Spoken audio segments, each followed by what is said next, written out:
Halo Tris, bertemu lagi dengan saya El di Potensi Kita, podcast LL Dikti Wilayah 3 Jakarta.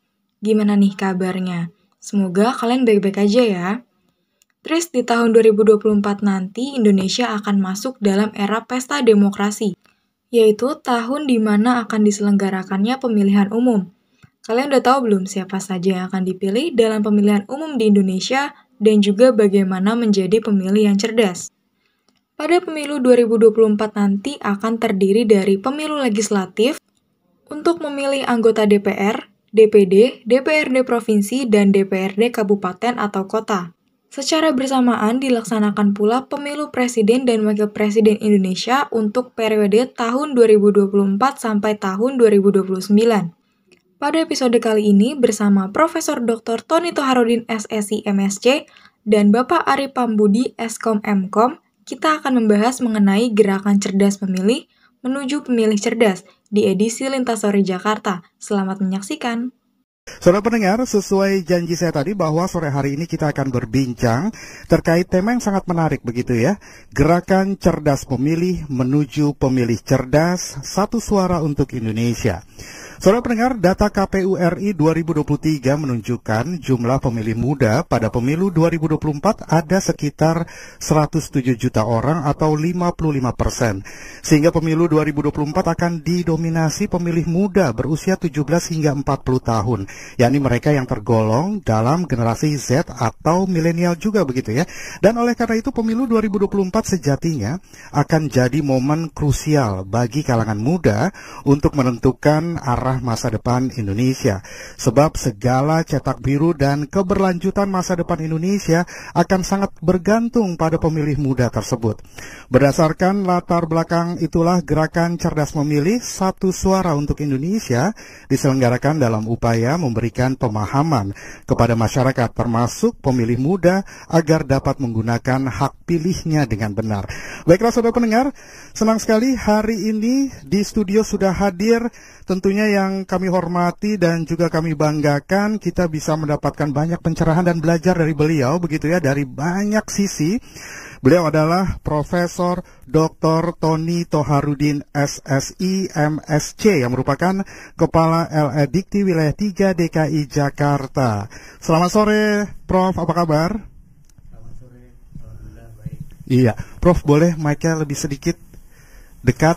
Iya, biar lebih jelas. Baik, matur nuwun. Tadi bagaimana Prof? Kesini lancar ya Prof ya? Alhamdulillah. Alhamdulillah lancar ya Prof ya? Iya, Prof sepertinya belum terdengar dengan jelas Prof. Iya. Iya. Oke, baik. Iya, baik.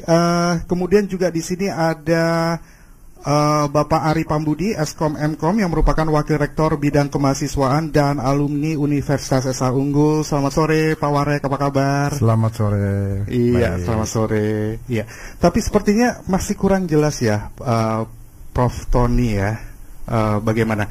Kira-kira mungkin kita bisa didekatkan mic-nya, iya, atau ditengahkan saja begitu, Mas Jimmy?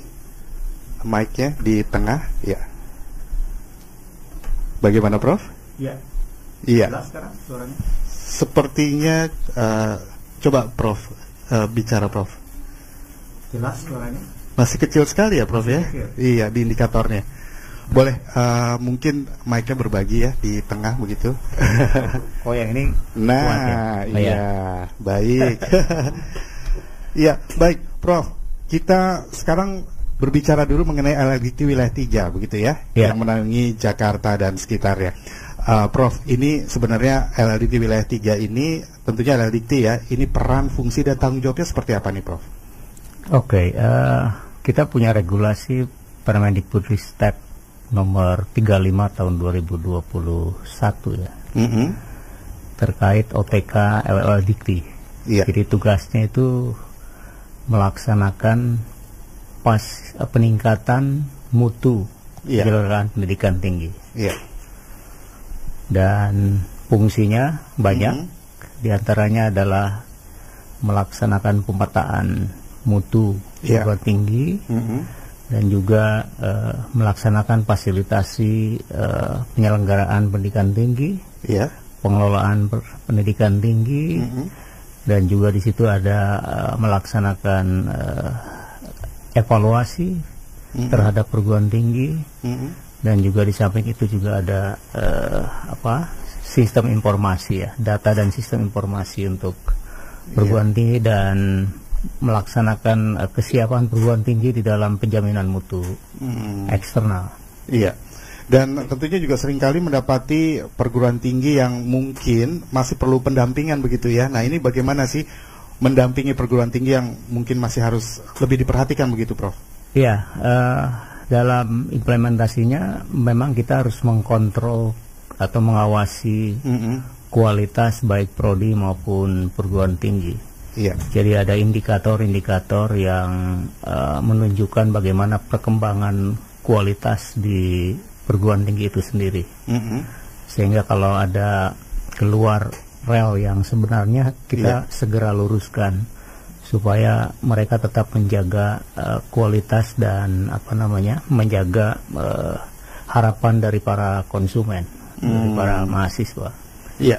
Pendampingannya tuh bisa berapa lama tuh? Ya, ketika tergantung kebutuhan masalah ya. Ketika masalahnya sangat luar biasa, maka pendampingan itu tentunya harus berjalan secara ketat dan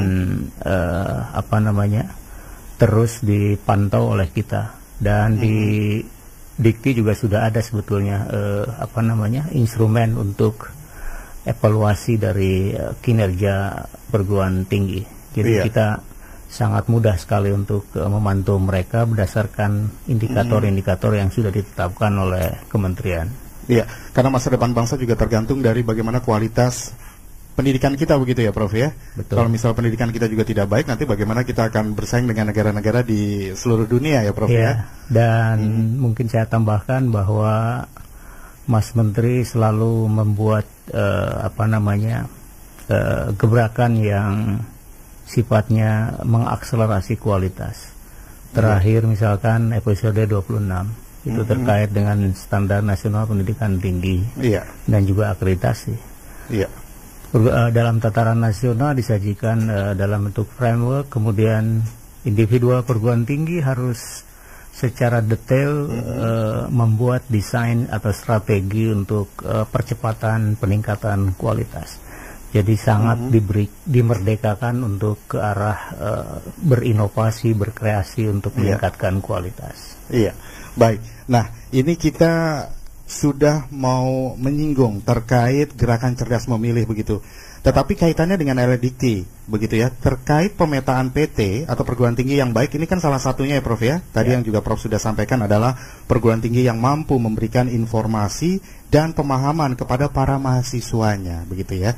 Nah, ini seperti apa sih pemahaman yang harus diberikan kepada para mahasiswanya, segala informasi, termasuk kita kan mau menjelang pesta demokrasi nih, Prof ya, dan ini kan sangat penting sebenarnya bagi hidup dan kehidupan bangsa negara kita ya. Dan sebagian besar juga menurut KPU ini 55% atau 107 juta orang adalah para pemilih muda begitu, 17 hingga 40 tahun. Nah, ini bagaimana nih dari sisi LLDikti wilayah 3? Ya, pertama kita dorong bahwa perguruan tinggi harus bisa mencerdaskan mahasiswanya di dalam rangka pesta demokrasi ini ya.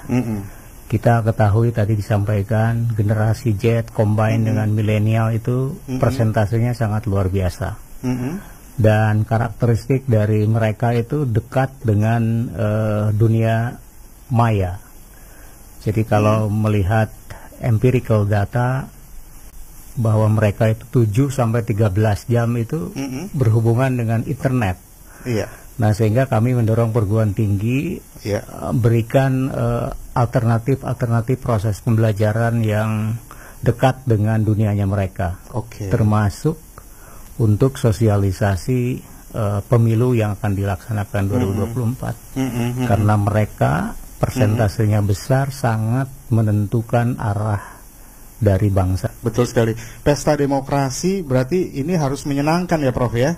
Tidak boleh ada hoax, tidak boleh ada satu benturan atau apapun, karena kalau misal tidak menyenangkan namanya bukan pesta ya, Prof ya. Betul. Iya. Dan di samping itu juga para calon juga harus pandai memikat hati Gen Z dan juga milenial ini Iya, kan. betul sekali. Artinya dengan promosi-promosi yang dekat dengan dunia internet itu harus ditampilkan.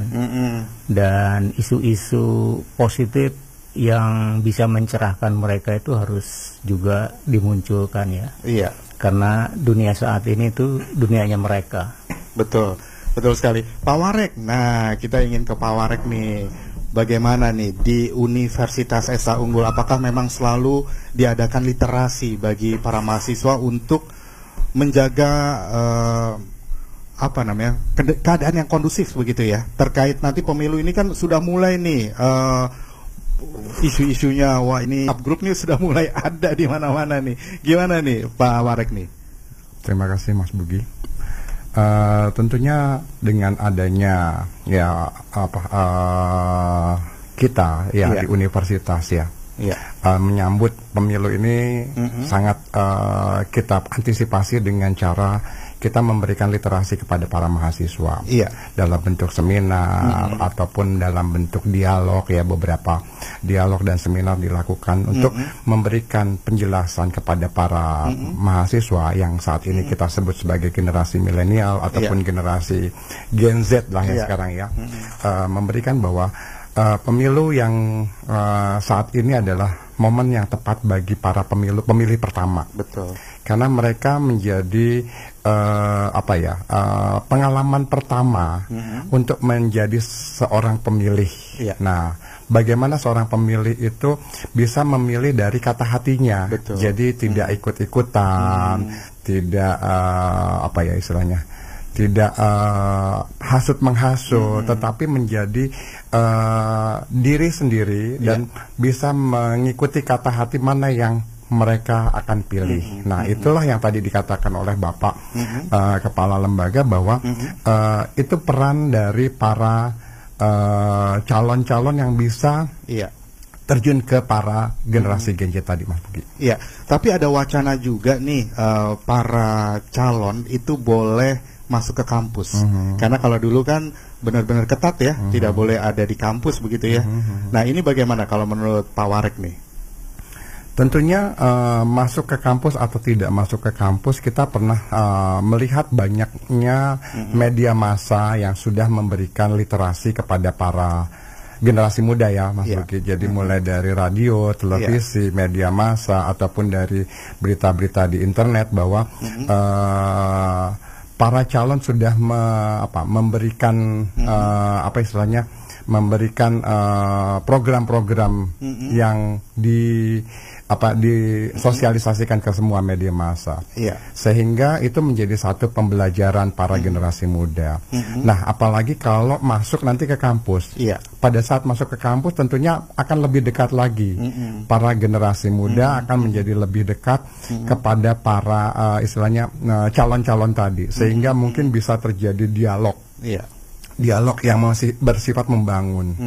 Artinya nanti ada satu konsep yang beberapa mungkin kampus sudah membuka dialog atau debat terbuka. Nah, itu menjadi satu pembelajaran bersama bagi kalangan para generasi Gen Z dengan yang tadi calon-calon yang ada. Begitu, Mas. Baik, ini sudah ada penelpon ya dari jauh nih, dari Banyuwangi. Kita langsung sapa saja. Selamat sore, dengan siapa di mana? Halo, selamat sore Mas Bugi. Assalamualaikum. Waalaikumsalam. Silakan Mas Doni. Ya, ini Mas Doni dari Banyuwangi nih, Pak Warek dan Prof Tony. Ya, silakan. Halo, selamat sore Bapak-bapak yang terhormat. Selamat sore. Ya Pak ya. Sebelumnya saya mau menyampaikan sekaligus curhat ya tentang apakah nantinya gerakan cerdas pemilih itu hanya diperuntukkan hanya mulai dari universitas besar, ataukah hanya di SMA ataukah nggak menyasar di kalangan pelosok, contohnya seperti di tempat saya sendiri dan juga seorang pemilih tetap, dan akan tetapi saya penyandang seorang disabilitas netra, walaupun nggak terlalu netra, tapi akan tetapi saya juga merasa kesulitan juga. Tapi alhamdulillahnya setiap ada pemilihan itu selalu milih. Karena apa, Mas? Karena itu tempat pemilihannya itu nggak terlalu jauh dari rumah saya, jadi saya jalan kaki aja masih bisa gitu loh, Mas. Tapi bagaimana dengan penyandang disabilitas yang lain, yang contohnya teman-teman yang seusia senasib seperti saya, tapi orang tuanya, keluarganya itu nggak memperdulikan mereka. Itu bagaimana ya cara mensosialisasikan bapak-bapak dalam gerakan cerdas memilih gitu ya. Gerakan cerdas memilih, ya itu aja pertanyaannya. Dan mohon izin dan mohon maaf, mohon pencerahannya, dan assalamualaikum, selamat sore. Waalaikumsalam, selamat sore.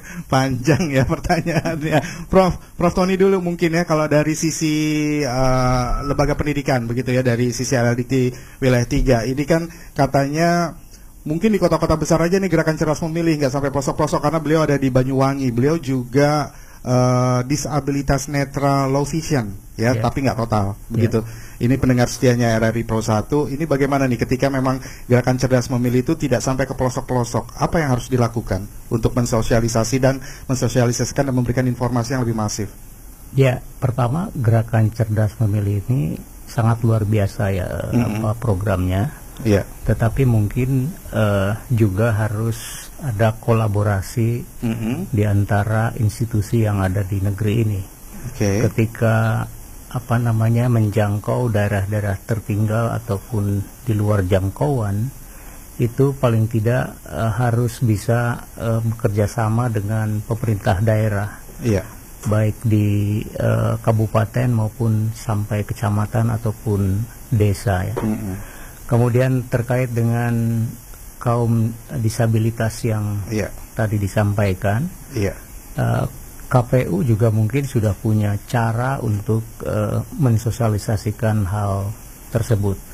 Dan kami sangat senang apabila perguruan tinggi juga bisa dilibatkan di dalam sosialisasi terhadap kaum-kaum yang memang tergolong berbeda ya.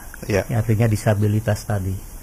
Dengan kerjasama melalui perguruan tinggi, mungkin bisa dijadikan sebagai cara untuk pengabdian kepada masyarakat untuk menunjang keberhasilan proses demokrasi ini.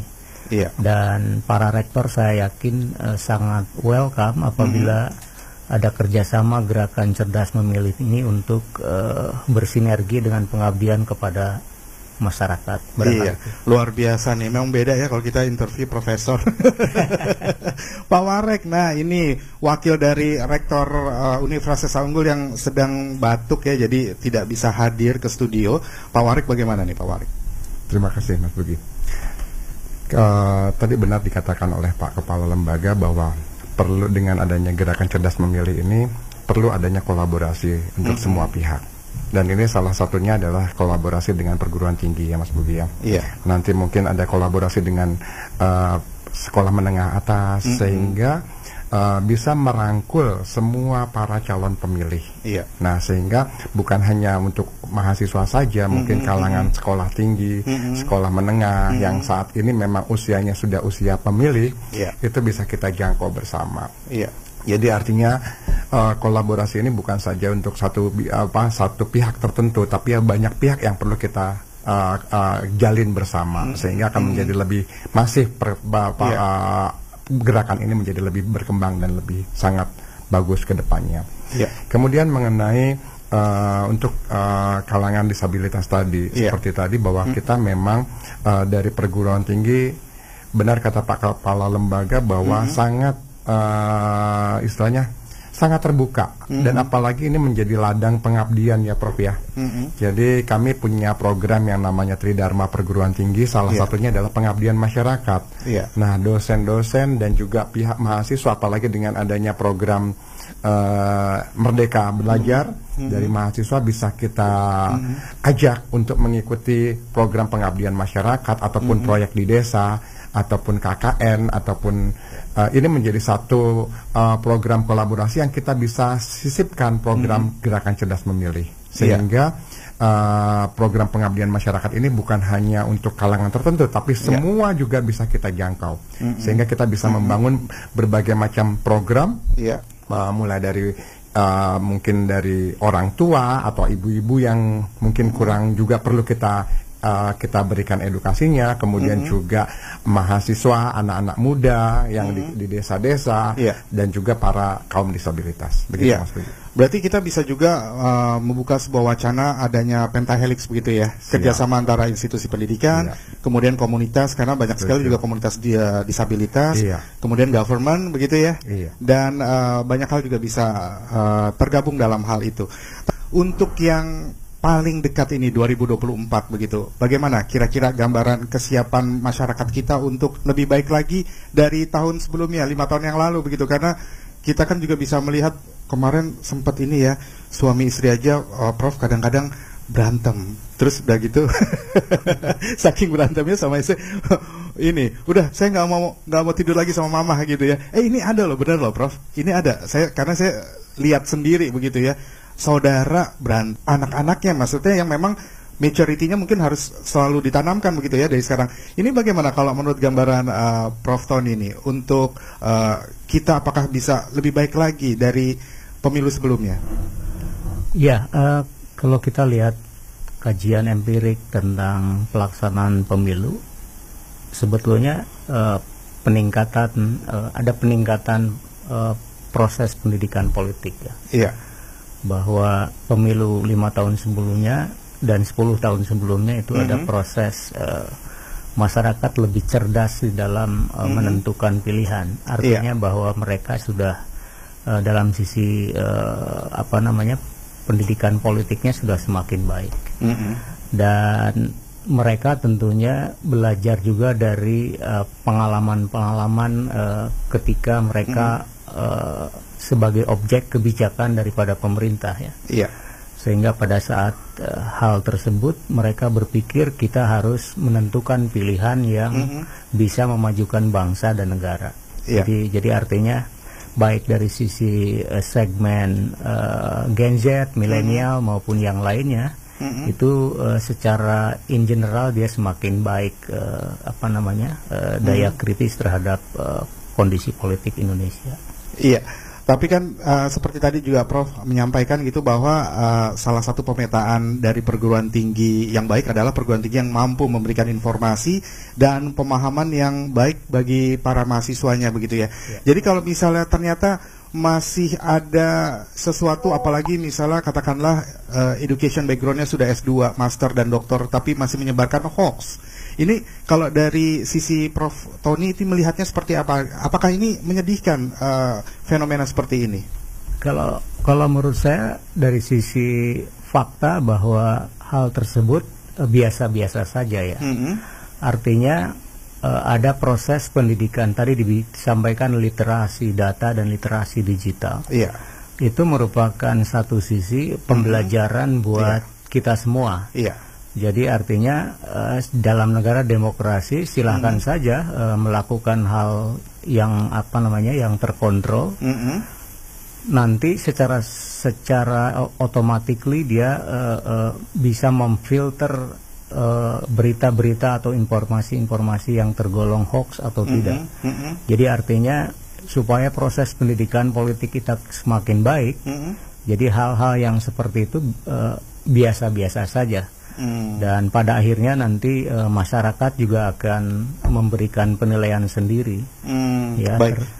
Jadi tidak berarti kalau misalnya terjadi sesuatu yang katakanlah penyebaran hoax dan sebagainya, memberikan pendidikan kepada umatnya untuk selalu hati-hati terhadap informasi yang menyesatkan begitu. Itu salah satunya.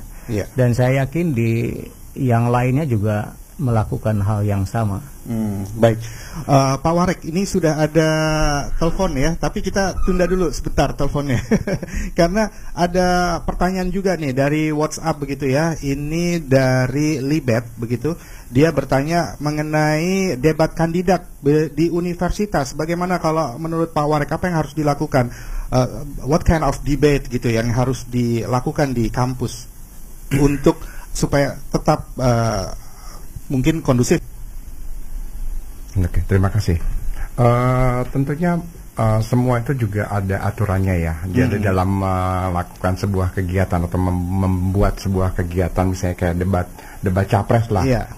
Tentunya kita juga punya bagaimana bisa mengundang yang pertama. Aturannya bagaimana kita bisa mengundang para capres tadi atau para calon kandidat untuk datang ke kampus.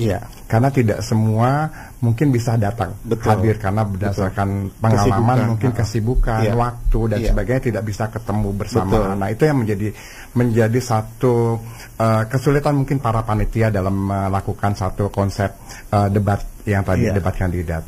Nah, kalau memang mungkin bisa ditemukan satu atau dua untuk itu menjadi lebih baik, dan tentunya di situ ada bagaimana para arahan-arahan, bagaimana seorang akademisi bisa membuat sebuah debat yang sifatnya nanti membangun. Jadi mungkin bukan saling mengkritisi, bukan saling menjatuhkan, tetapi dengan memberikan program-program yang terbaik dari mereka sehingga satu sama lain mungkin bisa saling belajar. Jadi menjadi ada kelemahan di pihak lain menjadi satu kekuatan di pihak lain, dan itu bisa saling mendukung tentunya secara tidak langsung, walaupun memang ini namanya juga debat kandidat. Begitu Mas Bugi.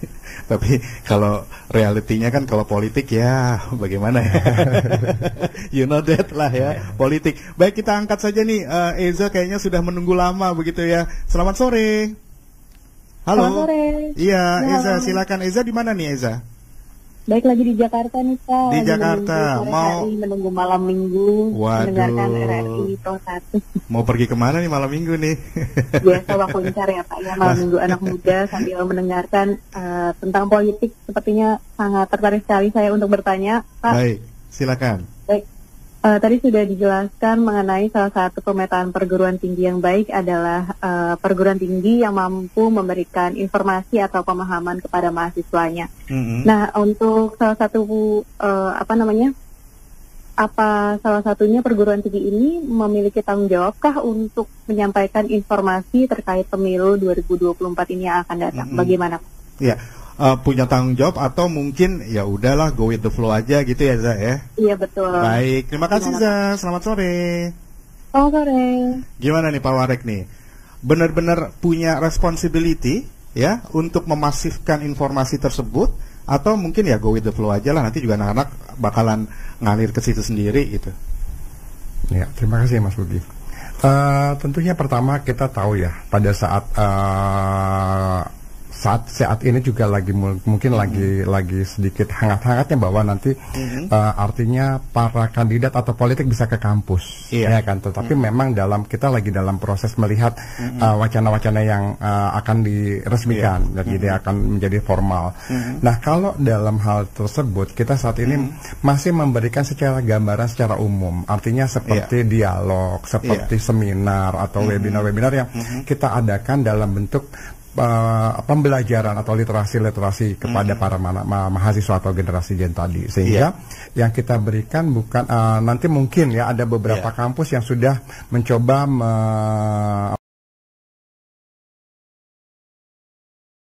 gongnya lah istilahnya, bisa menghadirkan para kandidat ke kampus, kandidat tadi untuk ke kampus saling memberikan gambaran-gambaran tentang program-programnya. Itu jadi artinya itu salah satu untuk saat ini yang bisa kita lakukan. Jadi kami sebagai pihak akademisi mulai memberikan kepada para mahasiswa dalam bentuk tadi kegiatan-kegiatan seminar yang sifatnya edukasi kepada para mahasiswa. Yakin tidak ada lagi politik identitas, kemudian tidak ada lagi itu. Jadi menjadi satu PR buat kita juga. Artinya dalam memberikannya kita juga tidak boleh berpihak pada salah satu kandidat atau salah satu partai, sehingga artinya kita sifatnya umum, Mas. Oke. Iya. Baiklah, kita langsung saja menerima telepon dari Adif nih. Selamat sore. Adif, selamat sore. Iya. Adif, mau bertanya dengan siapa, silakan. Iya. Adif di mana, Adif? Dari Serang, Mbak. Iya, dari Serang. Mau bertanya dengan siapa, Adif? Pak Warek sama Pak. Oke, dua-duanya ya, narasumber ya. Oke, apa pertanyaannya, Adif? Di lingkungan universitas, apakah ada program literasi terkait pemilu yang akan datang? Oh begitu, baik. Oh kalau gini berarti dijawab oleh Pak Warek dulu begitu ya. Silakan Pak Warek. Makasih. Mas Adit ya. Iya, Adif. Mas Adif, oke, terima kasih. Kita punya Mas Adif, jadi kita punya kegiatan yang namanya literasi. Jadi literasi digital itu selalu kita adakan ya beberapa kegiatan ya berbagai macam literasi digital. Nah, salah satunya adalah tentang memilih cerdas tadi. Jadi kita punya rangkaian seminar, talkshow yang kita program kita adakan setiap tahunnya itu hampir sekitar 100 kegiatan seminar ya kan, talkshow yang kita jadwalkan ya, belum yang tidak dijadwalkan, tapi yang kita jadwalkan sudah banyak. Itu salah satunya bagian-bagian dari literasi tentang memilih cerdas itu kita masukkan di situ, Mas Andi. Baik. Adif, terima kasih ya. Nanti kita akan mendengarkan penjelasan dari Profesor Tony. Baik, nah kalau dari sisi Profesor Tony bagaimana nih? Apakah memang literasi dari informasi pemilu ini benar-benar harus secara terus-menerus, secara masif begitu ya? Apakah itu memang merupakan gambaran dari universitas yang sudah stabil begitu untuk memberikan informasi yang layak untuk dikonsumsi para mahasiswanya? Ya, sebetulnya seluruh perguruan tinggi khususnya yang di wilayah 3 ini mempunyai kesempatan yang sama ya untuk memanfaatkan kesempatan untuk gerakan cerdas memilih ini. Iya. Jadi sekali lagi saya sampaikan bahwa gerakan cerdas memilih ini adalah satu strategi yang sangat baik, apalagi dikolaborasikan dengan perguruan tinggi. Karena ya generasi Z tadi umumnya berada di perguruan tinggi dan mereka sangat diperlukan untuk proses demokrasi ini. Harusnya para rektor menyambut baik gerakan cerdas memilih ini dengan cepat untuk berkolaborasi ya dengan RRI, harusnya begitu. Karena dengan gerakan ini perguruan tinggi bisa membantu KPU ataupun pemerintah di dalam mensukseskan proses demokrasi. Iya. Nah, besok ini Prof, RRI Jakarta ya khususnya ini kan mengadakan gerakan cerdas memilih. Ya, ini sudah ada di beberapa kota sebelumnya begitu ya. Jadi nggak serempak ya, tapi sudah ada yang di beberapa kota lebih dulu begitu.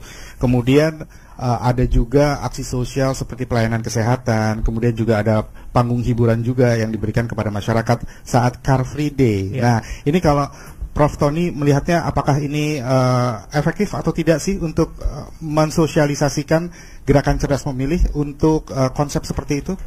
Iya, saya pikir itu juga salah satu cara ya untuk mensosialisasikan proses demokrasi yang akan dilangsungkan tahun depan. Iya. Jadi berbagai cara bisa dilakukan. Nah, concern saya adalah ketika perguruan tinggi terlibat di dalam proses sosialisasi dan tentunya dalam tanda petik itu fokus pada proses pembelajaran mahasiswa ya dalam pendidikan politik. Betul. Bukan untuk kecenderungan memilih seseorang, tetapi ya proses pendidikan politik ini juga harus berjalan di semua perguruan tinggi ya, karena persentase tadi sudah disampaikan, Gen Z aja 27,4% ya, 27,94%. Betul. Jadi perguruan tinggi harus reaktif, harus peka terhadap program-program yang seperti RRI ini, gerakan cerdas memilih. Iya, tapi ada juga yang melarang sedikit pun terkait katakanlah ketika mereka mau mengekspresikan sesuatu begitu ya Prof ya. Ada sebuah institusi pendidikan bahkan tidak boleh ada BEM-nya di sana. Nah, ini kalau menurut Prof Tony bagaimana nih? Saya sekali lagi sampaikan bahwa fokus kita adalah gerakan cerdas memilih ya, bukan political areanya. Artinya bagaimana supaya para generasi Z ini peduli, ya sadar akan hak pilihnya, sehingga kita harus ada satu activity yang membuat mereka menjadi care terhadap proses pemilu ini. Jadi bukan hal yang lain lagi yang sifatnya mendukung kandidat A atau B atau C, A, B atau C ya. Tapi fokusnya adalah proses pembelajaran politik. Meskipun tidak ada BEM-nya begitu ya? Iya. Iya. Meskipun tidak ada BEM-nya. Oke, baik. Kita beralih ke Pak Warek nih. Biasanya kan kalau BEM ini kan menjadi sebuah penjembatan begitu ya. bagi informasi yang akan disampaikan atau aktivitas untuk mahasiswa. Ketika misalnya BEM-nya ini nggak on track, bagaimana nih Pak Warek? Kita kan di sini artinya tetap sebagai pembina mahasiswa, mengarahkan bagaimana mahasiswa memiliki program-program yang baik, yang terarah. Karena memang pada saat mereka menjadi seorang pengurus atau menjadi pengurus, tentunya mereka sudah mengajukan program-program yang ada, dan program-program yang ada tentunya sudah kita tata atau kita diskusikan bersama. Contoh salah satu sederhananya adalah untuk kegiatan cerdas memilih ini, Esa Unggul kan ikut berkolaborasi dengan RRI, kan, dengan adanya kegiatan besok. Jadi bukan hanya yang tadi dikatakan talk show, seminar, tetapi kita juga ikut serta dalam bentuk gerakan cerdas memilih dengan RRI. Inilah salah satu bentuk sosialisasi kepada para kalangan muda. Dan bahkan kita terlibat di acara besok itu di depan depan pelayanan kesehatan yang kita berikan, dan itu tentunya para mahasiswa kita terlibat. Jadi di situ terlibat dalam bentuk keilmuan, tetapi dalam bentuk kegiatan gerakan cerdas memilih. Iya, luar biasa. Baik, sepertinya kita sudah hampir di penghujung perbincangan kita sore hari ini, dan pastinya kita sudah jauh lebih pintar karena kita mendapatkan pencerahan dari dua orang narasumber yang luar biasa hebat dan bisa menginspirasi. Prof. Tony, mungkin ada closing remarks, ada ajakan, ada nasihat, wejangan untuk kita semua, begitu Prof ya, terutama untuk pendengar 91,2 FM Pro 1 RRI Jakarta. Silakan Prof. Ya, Indonesia adalah negara yang sangat potensi untuk bisa leading di dunia internasional. Jadi terutama untuk pemilih pemula itu jangan sampai tidak menggunakan hak pilihnya untuk pemilu 2024. Karena itu akan menentukan bagaimana nasib bangsa dan negara ini. Jadi saya berharap generasi Z untuk selalu menggunakan 7-13 jam per hari dalam dunia internet. Salah satunya adalah untuk mencari informasi tentang pendidikan politik untuk menuju pemilu 2024. Itu mungkin dari saya. Iya, baik. Selalu belajar, begitu ya. Sekarang banyak sekali media untuk belajar ya, Prof ya. Dari Google, dari sosial media dan lain sebagainya. Selama kita mengetahui sejauh mana ini generasi Z atau generasi kaum milenial begitu menggunakan sosial media dengan bijak. Nah, untuk Pak Warek bagaimana? Ada advices atau ada wejangan untuk kita semua? Silakan. Terima kasih Mas Bugi. Kalau dari saya sebenarnya cukup sederhana bahwa belajar, kita melihat belajar itu bukan hanya dari satu channel, tapi channel yang ada itu kita pelajari, kita baca semua, dan kita harus hati-hati terhadap berita hoax tadi. Tentunya dalam belajar, apalagi di dunia maya saat ini, berita-berita itu tersebar sangat luar biasa. Nah, itu yang perlu kita perhatikan. Sebagai generasi muda, kita juga harus paham apakah ini berita hoax atau berita yang sebenarnya. Dan tentunya sudah ada arahan dari pemerintah, kalau ada berita-berita hoax kita langsung laporkan. Nah, itu menjadi satu pembelajaran buat kita bersama. Makasih. Baik, terima kasih Pak Warek. Dan memang saudara pendengar, tentunya gerakan cerdas memilih satu suara untuk Indonesia diselenggarakan dalam upaya memberikan pemahaman kepada masyarakat, termasuk pemilih muda, agar dapat menggunakan hak pilihnya dengan benar. Sehingga pemilu 2024 diharapkan berlangsung luber dan jurdil, menghasilkan pemimpin yang berkualitas dan berintegritas, tentunya untuk memimpin Indonesia 5 tahun ke depan. GCM akan dilaksanakan hari Minggu 17 September 2023 mulai pukul 6 waktu Indonesia Barat. Diawali jalan sehat dan hiburan dari artis serta bazar UMKM dari pelaku usaha. Dimulai dari halaman parkir RRI Jakarta hingga ke kawasan Sarinah, kemudian finish atau selesai di halaman RRI Jakarta, Medan Merdeka Barat. Dan tentunya data yang diperoleh hingga saat ini tercatat sekitar 1.200 peserta akan ikut dalam Jalan Sehat GCM RRI Jakarta dan Pusat Pemberitaan RRI, termasuk di dalamnya dari jajaran Dewan Pengawas dan Direksi RRI. Dan melalui sosialisasi program pemilu gerakan cerdas memilih satu suara untuk Indonesia, diharapkan masyarakat khususnya pemilih muda dapat menjadi pemilih yang cerdas, partisipatif, dan bertanggung jawab. Oke, Tris, itu tadi gerakan cerdas memilih untuk menuju pemilih cerdas. Semoga dapat menambah pengetahuan kalian ya. Saya El dari Potensi Kita. Sekian informasi kali ini, semoga bermanfaat dan sampai jumpa di episode selanjutnya.